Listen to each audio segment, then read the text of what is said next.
Kick us off today, we're making this meatball enchilada casserole. So on my cutting board right here, I'm going to cut this 32-ounce bag of frozen meatballs into smaller pieces. The meatballs are like partially thawed out, so they're not completely frozen, so they are easier to cut. But now that I'm finished with that, I am going to set my meatballs to the side. I have a 9x13 baking dish right here. I'm spraying it with plenty of nonstick spray. Next, add in a cup of frozen corn if you're a corn fan. Then I'm adding in a 4-ounce can of diced green chilies. If you don't like green chilies, you don't have to add them in, or you could use jalapenos as a substitute. Now I'm adding in a 28-ounce can of red enchilada sauce. Then toss in a 15-ounce can of drained and rinsed black beans. Add those meatballs in right now and give this a really good stir. You want the meatballs to be coated in the sauce, and you want everything well combined. After that, you are going to cover this tightly with aluminum foil. Bake this in a preheated oven to 350 degrees for about 30 minutes. After 30 minutes, remove this from the oven, discard that foil, and then you are going to sprinkle about 3/4 cup of Mexican style cheese over the top. Bake it for an additional 10 minutes, and then you can enjoy this dinner. Now, don't you go knocking this casserole until you try it. This enchilada casserole is so flavorful. This is not your average boring dinner that everybody makes. This is extremely good and extremely fun. We served ours over a bed of white rice. We also topped it with shredded lettuce, sour cream, avocado, and diced tomatoes. This is a fun, delicious dinner. Now we are making these Swedish meatballs, so I have a sheet pan right here, and onto my sheet pan, I'm adding a 32-ounce bag of frozen home-style meatballs. Bake these meatballs in a preheated oven to 350 degrees for about 20 minutes. This is going to make the meatballs extra crispy, but into this large Dutch oven on my stove, or you could just use a large pot, I added in 1/4 cup of butter. Once my butter melted, I added in 1/3 cup of all-purpose flour. Just whisk that flour in until it is almost like a golden color and the flour is like incorporated with the butter. Now slowly whisk in 3.5 cups of beef broth. You want to make sure you whisk this super slowly so the flour butter mixture doesn't become clumpy. I know we've all made recipes in the past and the flour comes out clumpy and ruins the recipe, so just make sure you whisk that broth in slowly. But into this pot of boiling water, I added in 10 ounces of egg noodles. Cook those egg noodles according to the package instructions. But now that my sauce has been simmering for about 5 minutes and it is thicker, I added in 3/4 cup of sour cream. Just whisk that sour cream in until it is incorporated with the sauce. Now add in the meatballs from the oven. Just do this carefully and let this cook together for a couple of minutes. Then add in your cooked egg noodles, and then you could serve this up.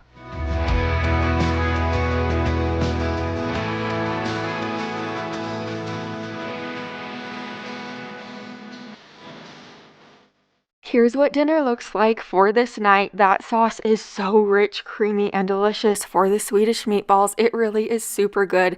This is just an overall good dinner. I also served it with a side salad with spring mix, tomato, avocado, and then salad topper. And then for the dressing, I used this Skinny Girl salad dressing. It's like the poppy seed flavor. It was my first time using it for the salad, and it was really good. I didn't think it was too overpowering.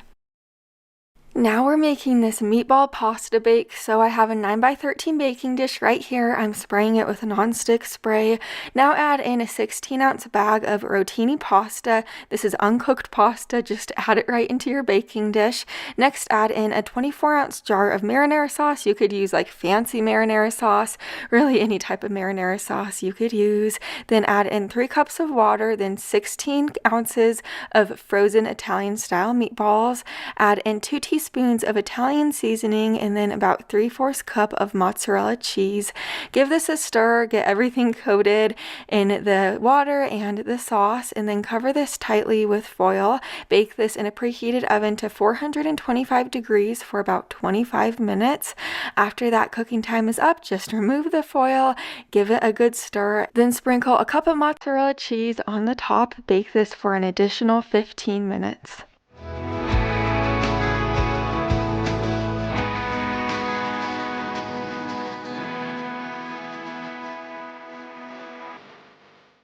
This dinner is so easy to throw together. You literally just throw the ingredients into the baking dish. It is so simple. My little ones absolutely love this one, and it does make for great leftovers for the next day if you have extra. We served this with fresh carrots on the side, and we dipped the carrots in this ranch dressing. This is the Bolthouse Farms yogurt ranch dressing, and we really do like it a lot. Now we're making this rice and meatball dinner, so I have my cutting board here. I am going to dice a yellow onion into smaller pieces, also dice 3 large carrots into smaller pieces as well. Over to my Dutch oven, or you could use a large pot, add in 2 tablespoons of olive oil. Once your oil is hot, add in the carrots, onion, and go ahead and toss in a tablespoon of minced garlic. Let this cook for about 5 to 8 minutes on the stove. You want your vegetables to get soft at this point.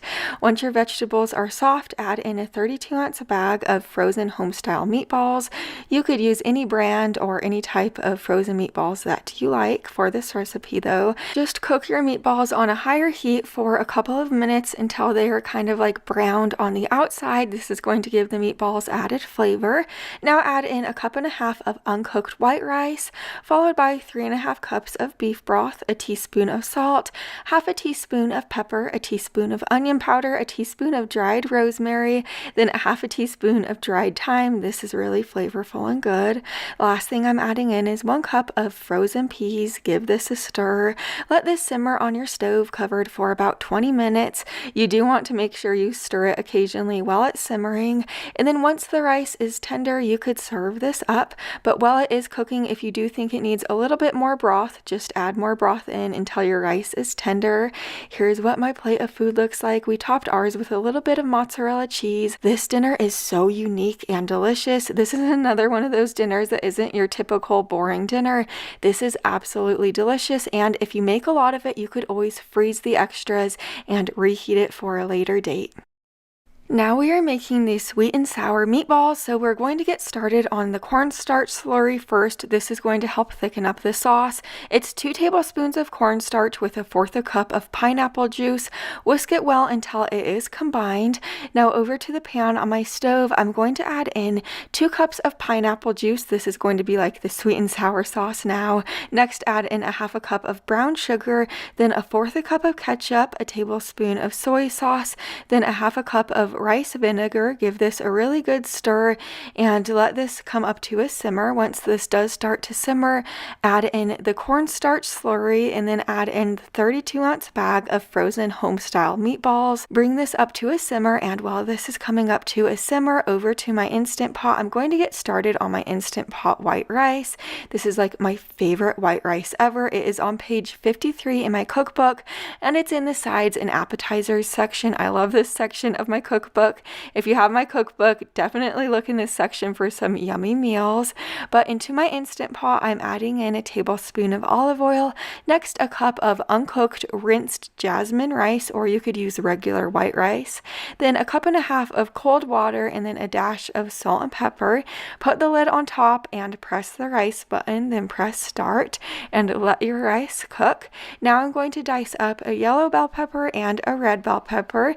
Add the bell peppers into the sweet and sour meatballs and let this cook for about 12 minutes. Just let it simmer until the sauce is nice and sticky.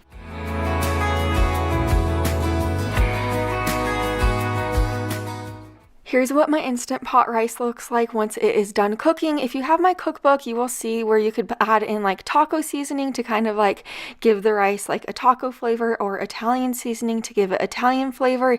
You could add seasonings to the rice if you would like to, but for this recipe, it is really good just plain white rice. Here's what the meatballs look like now that they are perfectly cooked, and just serve them up over the bed of rice.